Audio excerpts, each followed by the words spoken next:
Last episode, I did 3 theories from week 1 of my uni classes and pointed out that they were basically just the news with citations attached, right?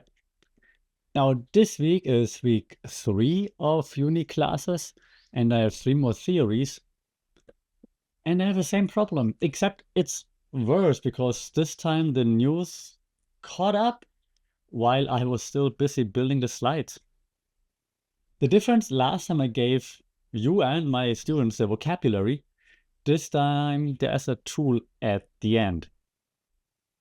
5 questions you can run on any platform, any app, any company, and get genuinely uncomfortable answers in about 10 minutes.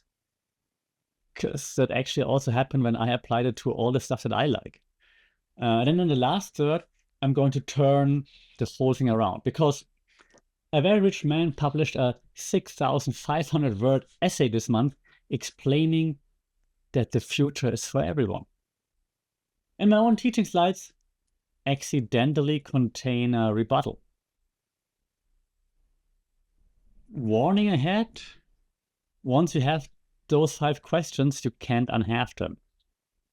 I use them on things that I like, and it does never really improve my mood.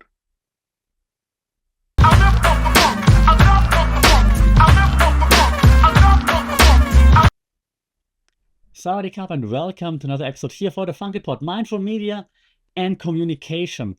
And we start with the age-old question, the oldest media and comms theory in the book, the chicken or the egg, or the 13-year bet. Theory part. Stick with me, I'll make it short, I promise. If you look at any platform out there, right? Let's just use a two-sided platform for now, meaning there are 2 sides using the platform. They have the same launch problem. You need, for example, if you're Grab here in Asia or Uber, Lyft, you name it, you need drivers to attract riders. You need riders to attract drivers. You launch with neither and just a pitch deck. Andrew Jen calls that the cold start problem. He wrote a book in, let me check, 2021, based on his time at Uber and then at Andreessen Horowitz, a big VC. So he watched this happen from different angles, from the burning building and the helicopter above. The solution is, however, always the same. Pick the harder side to recruit and pay them. Guaranteed earnings, sign-on bonuses, free money essentially, until enough people show up. Then that thing starts to work, it works on its own, then you can change. The framing that I just gave you, that sounds like a business school apologia until you check the numbers. The subsidy, the money that you're paying, is a deliberate bet, right? It's not a mistake. It's not like, I didn't see it coming. No, you're making a bet. You're like, I spend that much money on free rides, guaranteed pays and whatnot. And you know that. You know that you're losing money. That's the plan. Until you finally make money. And for Grab, that was the example I used in class, it took 13 years until they finally made money. Grab launched in Malaysia in 2012, paid drivers guaranteed minimum earnings in every new city, long before there were enough riders to actually make up for it. It's a textbook chicken egg subsidy, right? We've all learned that in school, at uni somewhere. In 2025, last year, Grab recorded its first net profit since going public. $200 million. 13 years from founding to first annual profit. 13 years of the subsidy is a strategic bet. That's a learning right there. And of course, it worked. I mean, this podcast comes to you from Asia, Grabs everywhere. Monthly users went, note that down, from 41 million to 47 million between 2024 and 2025. Delivery, ride-hailing transactions value went from 18 billion to 22 billion. grabs the default app for large parts of Southeast Asia right now. Generally dominant. They're everywhere. They own every country here. They make others give up. There's no more Uber here in Thailand. There's no more Food Panda delivery hero here in Thailand. Nothing. But the number I keep turning over is a different one. $200 million of profit on $22 billion of transaction value. It's a business that finally works, sorta, at the scale of an entire region. So the bet paid off.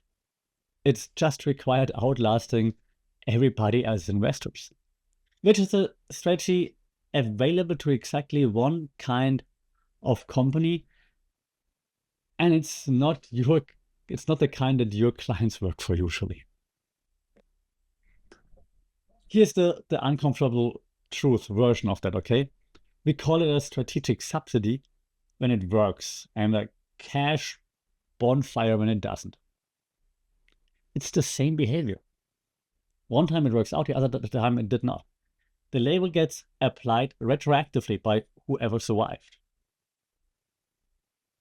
For 13 years, the drivers taking those guaranteed earnings were funding a market position they own no part of. Not a moral complaint, by the way. A description of who took the risk and who is now taking the profit. And hand in hand with this, with those apps that work like that, goes the second theory part of today's podcast, which is the asymmetric pricing. Or like that free is a decision someone made about you. The theory here is right, and the theory is quite old. It's from the early 2000s. It says that platforms almost never charge both sides the same way. One side pays near zero, sometimes gets paid, the other side covers the actual cost. Back then, the researchers came up with this, Rocher and Tirole. Tirole won the Nobel Memorial Prize in 2014 partly for this line of work, which is useful to mention when someone calls this business blog thinking, or business bro or business podcast thinking. The line to keep here, and I wanna hold on to this for a bit because it comes back in a little bit later in a much bigger form. Free is a pricing decision, okay?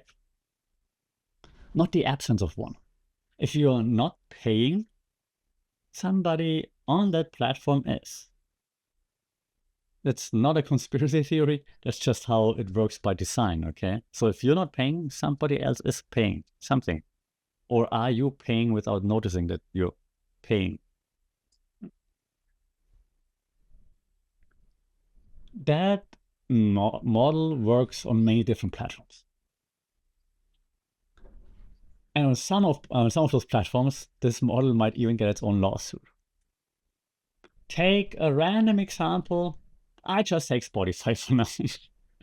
Spotify structure on paper, just to give you a different example from Grab, right? Spotify structure on paper, premium subscribers and advertisers fund the royalty pool. Free listeners pay with attention. You know how I feel about that. Artists get paid per stream. Very clean asymmetric pricing, kinda. But then look at this year, 2026. Since April of 24, Spotify doesn't pay out any track, and let me check, and track with fewer than 1,000 streams a year. The money those tracks would have earned roughly $40 million annually. That doesn't just vanish. It gets pooled and redistributed to the artists who cleared that threshold. Check that again. That's the most elegant, and I tried hard to find the right word, elegant thing in this episode maybe. It's a transfer from the, and you know when I struggle like this and I'm mad at something because it's from the smallest artist to the biggest ones. How is it fair is the question. And it's administered by the platform, funded by the people with the least leverage, presented as a policy about spam. At 2026, so not too long ago, the Open Markets Institute published a piece on exactly this, framed as Spotify shifting payments from smaller artists to big labels. And that's not like me being an activist right now, that's a description of that mechanism. Yeah, a few months back in May of 26, a musician and attorney named Mark Crater filed a complaint in the Connecticut Superior Court alleging the payout scheme violates state law. His specific claim, and I wrote it down from March 26, was that his streams started being counted differently. Autoplay sessions, algorithmic sessions, quote, low interaction, listening filtered out. Same listeners, fewer counted streams, basically. And the detail now that belongs into a novel or a Netflix, well, if Netflix is any better, in a movie, a reported case from July of this year, 26, of AI-driven speed-altering siphoning of 94% of an artist's royalties. So someone uploads a slightly sped up version, it accumulates the streams, and the original artist doesn't get anything. Great spam fighting there, Spotify. Now the question is, why is the theory part not like a big scandal? Because none of this, what's happening, requires anyone at Spotify to be a super villain. Asymmetric pricing means one that is structurally weaker than the other, and the model just works as described. Labels can pull a catalog, that's the leverage. Happened a few times.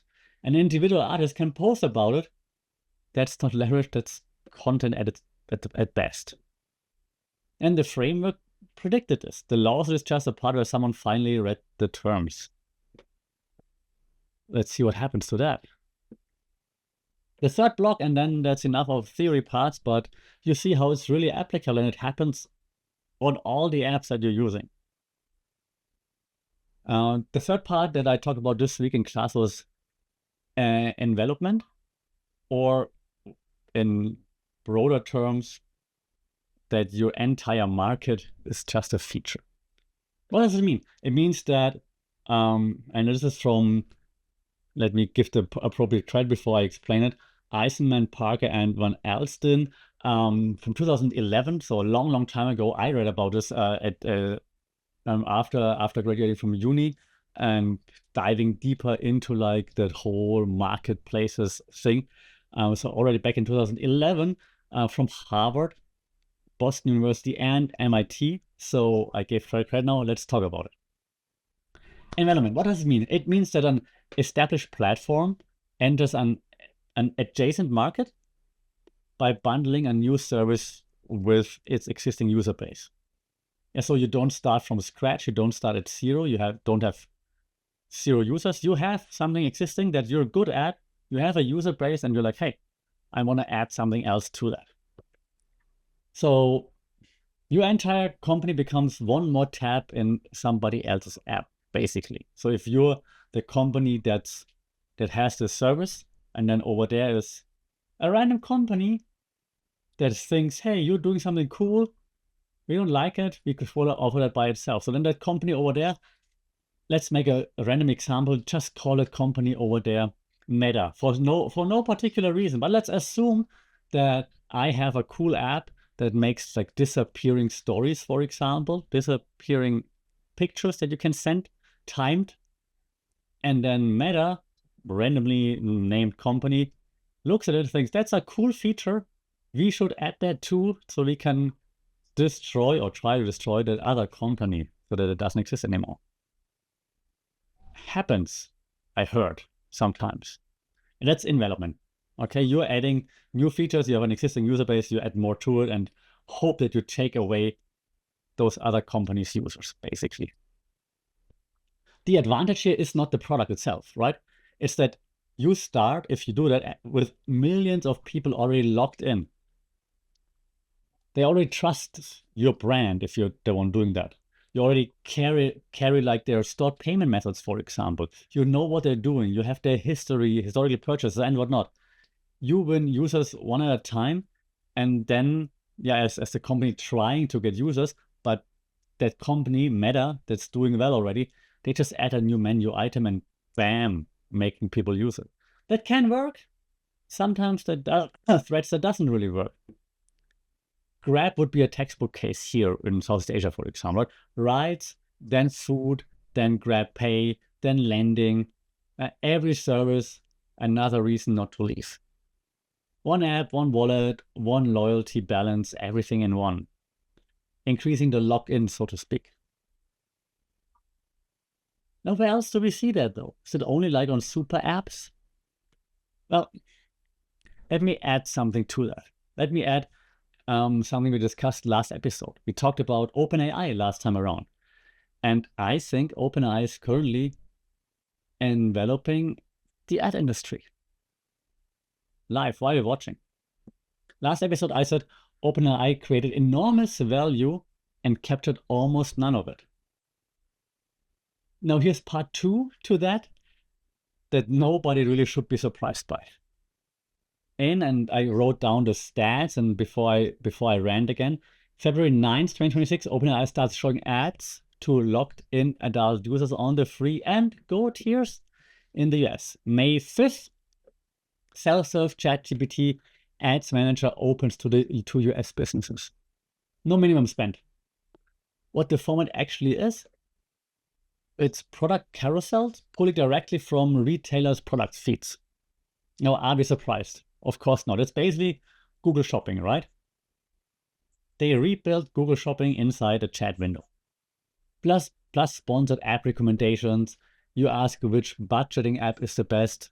You get an organic answer and a sponsored card next to it, which is App Store discovery, basically. Also now a feature of someone else. The projected ad revenue, again, I pulled it earlier today, $2.5 billion. Target for 2030, $100 billion. So the value capture problem I described last episode is being solved by enveloping the 2 most profitable discovery businesses on the internet, using a user base built during the free phase. Paid tiers, of course, stay ad-free, obviously, because asymmetric pricing. Wow, look at this. So the 2 theories are kind of holding hands here, and I want you to notice because in about 5-10 minutes, they're going to hold hands again in a much less funny/exciting context. Now, one more thing for that though, when we talk about the regulations and the regulatory shadow, so to speak, because envelopment is also the most reliable way to attract a regulator. Bundling payments, discovery, and marketplace power into like one product is the exact pattern the EU's DMA, Digital Markets Act, was written for. The EU, of course, always trying to not police, but regulate and stuff. And the older I get, the more I appreciate it, which makes me sad. It's been a busy year so far for the DMA. 2026 has been busy. The Commission published its first, quote, statutory review of the DMA. It imposed interim measures against Meta in its first, they call it abuse of dominance case centered on AI. They revoked Facebook Marketplace designation because it didn't meet the thresholds any longer. And it's assessing whether AWS and Azure should be designated even though they don't meet the size criteria. So that's what's happening right now. And then we have the EU AI Act, which is reaching general applicability this month, actually. So the strategy that works best is also the one most likely to end up in front of competition authority, especially in Europe. Which is, to be honest, not really a deterrent. It's like subsidies in the beginning. It's a cost line. I'll expect that. We expect it. We have money for that. Let the lawyers handle that. Now, where this whole thing falls apart a little bit. Because kind of like an obligatory section at the end where I'm like, okay, let me undercut the thing I just spent 20 minutes explaining, because otherwise this is just consulting and we're not doing that, okay? So rational pricing frequently isn't rational pricing. Theory says platforms subsidize strategically toward a sustainable price structure. Quote every business textbook.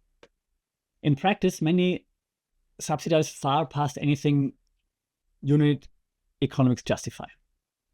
They keep subsidizing because the actual goal is growth metrics for the next race, right? That's what we are optimizing for. Not for making money, we're optimizing for growth. Grab and Uber and you name it lost money for over a decade. I call it a 13-year strategic bet or 13 years of investors funding cheap taxis for the public. Both really survive contact with the numbers. It's really up to you which way you want to see it. Also, two sides that we talk about now, it's a fairy tale. Grab has at minimum 4 constituencies with actively conflicting interests. Riders want cheap, drivers want paid, merchants want low commission, advertisers want attention, you name it. The clean two-sided diagram hides all of that, which is exactly why it's on a slide, but not in real life. Any model that looks this tidy, we have 2 sides, is doing some editing. Take this from someone who edits slides and who shows slides for a living. Also, description is not endorsement, and this is the hint of this episode, so to speak. There's a line on my own slide when I talk about this, recognizing these patterns, of course. And it's not the same as excusing them. Yeah, so recognizing patterns does not mean you excuse those patterns or you support them. Whether a platform should subsidize, bundle, or extract this way is a life ethical question, not just a business one. And I keep making those points in class a lot. That's where students then open both sides of the ears to not listen to it, because who wants ethics? But it's important to understand. I put it there as a guardrail for students because the failure mode of teaching business strategy, you name it, what digital strategy, is producing people who can describe extraction fluently and have stopped noticing that extraction. But a guardrail is not an argument. The framework describes, it doesn't judge, right? And that's a deliberate gap. Yeah, you filled it in. And just as someone would have known that I talk about this topic this week, this month, there is actually content to fill the gap. So let's fill the gap right here, right now, 24 minutes in. The manifesto and the machine. That's how I call it. It's on my Substack right now. Check it out, sashafunk.substack.com, or in short also on Medium, safan.medium.com. Check it out. Because there's now a genre, and we should treat it as one. Call that genre the CEO cosmology essay. Several thousand words on a company blog, timed to a product release by coincidence, signed with a first name so it reads like correspondence rather than a filing. Jason Wang has done a version. Musk has been doing a version for years. This month it was Mark's turn. 6,500 words. The future is for everyone. Published the same day Meta released a new open weight model, by chance. Same day as the product. Coincidence, of course. Great press strategy with footnotes. And I want to take it seriously, and I mean that as a threat in this case. These essays are built to be skimmed and forgotten. That's their purpose. To establish a vibe, not a claim. The most useful thing you can do with one is refuse the vibe and read it as text. Don't be like, oh yeah, the future is very cool. Read what he's actually saying. Is he actually saying something? So what he argues, steel man, because that's the honest way to do this. So there are a few load-bearing claims. I try to only go at 3 because I don't want you to stick with this podcast for too long, because I know like 30 minutes is usually the sweet spot. So 1, individual empowerment. He said AI should put capability in the hands of people rather than institutions. Everyone will soon have his phrase, invention superpowers. Okay. 2, invention is the point. Super intelligence matters because ordinary people get to create with it. His example is his 8-year-old daughter. It's always great when CEOs put their kids into that, right? And of course, she already codes her ideas and makes videos. 3, and this is the clever one, balance of power as the foundation of safety. The real danger is concentration. If a few closed labs get there first, power tilts to large institutions, distributed widely, and nobody dominates, including a rogue superintelligence. From that, keep releasing open weights, protect distillation, don't hobble US releases in ways that hand the lead to China. Now, here's where honesty costs something, okay? Parts of this are correct. Concentration of a general purpose technology in a few private hands is a real hazard. TechDirt, no friend of Meta by any claims, made exactly this point. It is right about decentralization, and simultaneously, the last person you trust to deliver it. So he's right about it, but you also can't trust him to actually do something about it. A Digital Rights Council at Fight for the Future called him annoyingly out of touch and still agreed that broad access to open systems matter. So the problem isn't that the manifesto is stupid. The problem is that it performs an argument about power while quietly changing the subject away from the thing that actually holds power. And the manifesto treats open as an attribute you attach to a thing, the model, the weights, the file you can download. That's a category error, and it's the whole ballgame. Half a century of scholarship says power in technical systems lives in its architecture, not its artifact. We have like research from the 80s by Langton Winner, right? Artifacts have politics. A design settles a social question before anyone gets to vote on it. That's from the 80s. We know that. We had Lessig. Code is law. Everyone that's doing stuff online digitally knows that. What a system makes easy, hard, visible, or impossible is the real governing document. All of us who create online stuff know that. The weights, they are the artifact. The architecture is everything around them. Distribution channels, default clients, recommendation systems, identity layer, the moderation regime, the data pipelines, the compute you have to run. Now going to keep going. The attention economy, the whole thing plugs back into.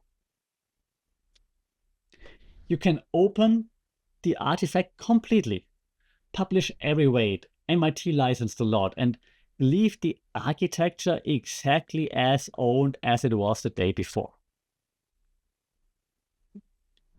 That's not a workaround of his argument. That is his argument.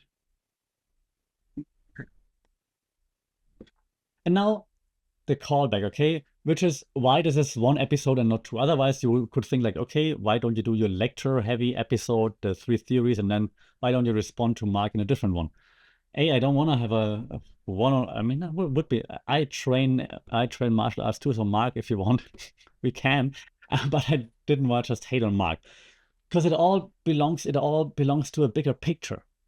So if you remember the second block of this podcast, we said 3 is a pricing decision, not the absence of one. Meta's 2026 capital expenditure runs to roughly $130 to $145 billion. Why would a company spending that give its most advanced models away. The manifesto frames it as generosity. Platform theory, which we talked about, frames it as a Tuesday. There's a theory called platform capitalism, and it says free, and the left says free products are not charity. They are the intake valve. Shoshana Zuboff sharpens it. She talked about it. The raw material is behavioral surplus, and the free product is harvesting instrument. Again, the raw material is the behavioral surplus, and the free product is the harvesting instrument. Meta's revenue is still almost entirely advertising. Giving away a model that runs on someone else's machine costs Meta little, because it's never going to sell. While every downstream use that routes back through Meta's defaults and formats and distribution feeds, adding to the part that pays, right? You can take all those I also almost said old school researchers, but if you're in communication media, you know Van Dyke, Pearl, Deval, and so on, talking about platformization. Platforms don't just enter a sector, they restructure it around their own logics. So if I go into a sector, I want this sector to play by my rules, so to speak. Yeah, datafication, commodification, algorithmic selection, you name it. The sharpest version came, in this case, I think, from that Fight for Future Council that I mentioned earlier. So it came, I think, from them, not from an academic source, which as someone in academics, like, why aren't we there? Even if everyone used a fully open source Meta system, only Meta would benefit. That's what they said, and completely agree with that. That's the whole theory of platform capitalism in one sentence, said out loud by the people the manifesto claims to be liberating. So there's a contradiction, and people sense that contradiction. A surveillance advertising monopoly preaching decentralization. That's not hypocrisy in a sense, because actually it's coherence, because that's all they're about. The openness and the ownership, it's not tension, it's not contradiction. The openness is how the ownership scales. That's asymmetric pricing at a civilizational scale. Same mechanism as that Spotify royalty pool, different order of magnitude, of course. Now, a few more things on the futures for everyone. That word everyone. The word is doing the most work in the title, getting the least examination. His everyone is a specific child in a specific home on a specific infrastructure generalized to a species. That 8-year-old coding her videos is a lovely image and a precise piece of evidence. Evidence of what the imagined user of Silicon Valley looks like. Bandwidth, devices, electricity, a dominant language interface. A market built with her in mind, and a father who owns the platform. From that vantage, the future is for everyone is a sincere generalization. From most vantages, it's generalization about everyone made by someone who has never had to occupy most of them. Yeah, we have the term data colonialism, the appropriation of human life as data, framed as a universal gift arriving with the same civilizational confidence and the same asymmetry of benefit as older colonial projects.